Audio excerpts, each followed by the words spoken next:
बिस्मिल्लाहिर्रहमानिर्रहीम। Welcome to IT series tutor channel. अपनी इस वीडियो में हम बात करेंगे फोटोशॉप में इस्तेमाल होने वाले क्लिपिंग मास्क की। तो आइए वीडियो का आगाज़ करते हैं और देखते हैं क्लिपिंग मास्क को किस मकसद के लिए और किस तरह आप इस्तेमाल कर सकते हैं। यहाँ पर मैंने 3 लेयर्स पर 3 डिफरेंट शेप्स ड्रॉ कर रखी हैं और इस वक्त सिर्फ एक लेयर इस वक्त अनेबल है और बाकी 2 लेयर्स को मैंने डिसेबल किया हुआ है। लेट्स से कि हमारे पास एक पिक्चर है एक बेबी की। हम इस बेबी की पिक्चर को, इस तस्वीर को इस फ्रेम में फिट करना चाहते हैं, तो इसके लिए क्लिपिंग मास्क टूल का इस्तेमाल किया जा सकता है। तो मैं यहाँ पे आता हूँ और सबसे पहले मूव टूल को सिलेक्ट करके मैं इस इमेज पे क्लिक करता हूँ और माउस का लेफ्ट बटन प्रेस रखते हुए मैं इसे ड्रैग करता हूँ और नेक्स्ट टैब पे आके माउस के लेफ्ट बटन को मैं कर देता हूँ यहाँ पे रिलीज।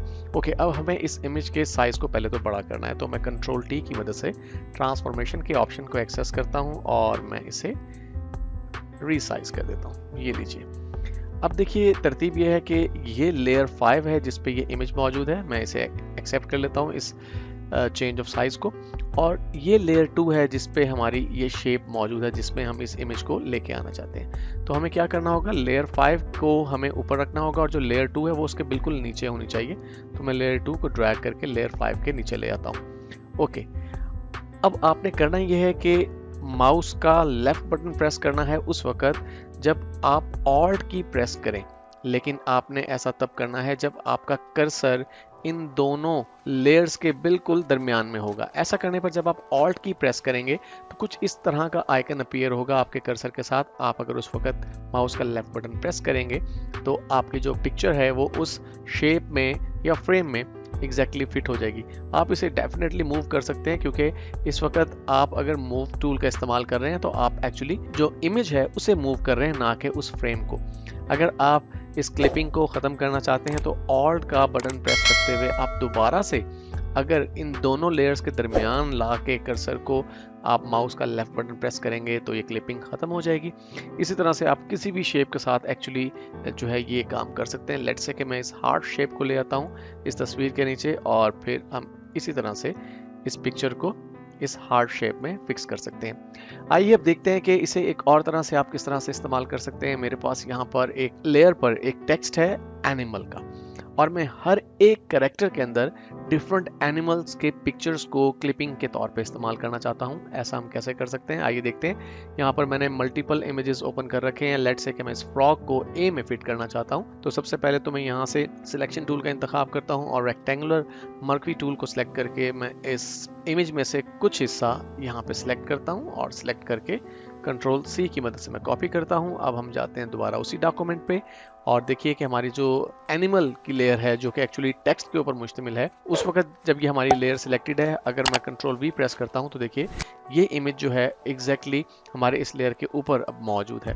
तो मैं इसे सबसे पहले पोजीशन करता हूँ ए कैरेक्टर के ऊपर। कंट्रोल टी की मदद से मैं इसके साइज को एनहेंस करता हूँ।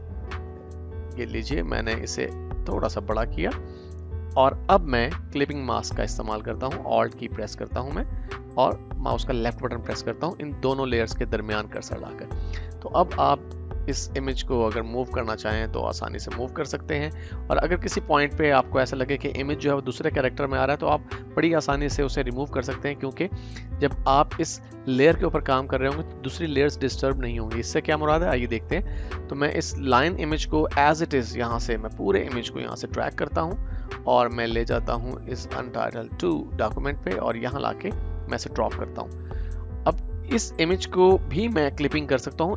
आप देखिए कि इससे नीचे जो हमारे पास लेयर 1 है उसके ऊपर भी क्लिपिंग की गई है। तो मैं इस इमेज के साथ भी क्लिपिंग का इस्तेमाल डायरेक्टली कर सकता हूँ।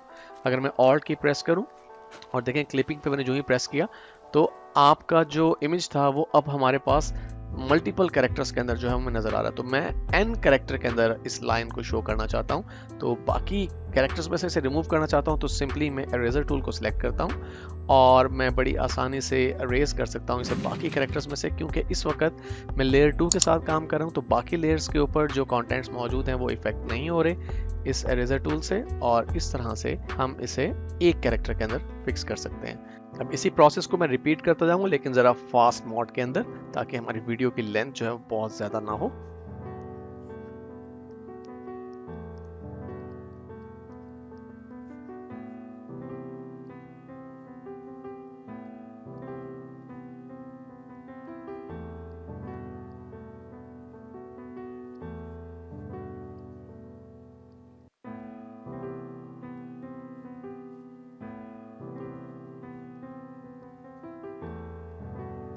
लीजिए डियर स्टूडेंट्स, हमने तमाम डिफरेंट कैरेक्टर्स के अंदर डिफरेंट एनिमल्स की पिक्चर्स को क्लिपिंग मास्क की मदद से इंसर्ट कर दिया। तो इस तरह आप मुख्तलिफ मकासद के लिए क्लिपिंग मास्क का इस्तेमाल कर सकते हैं।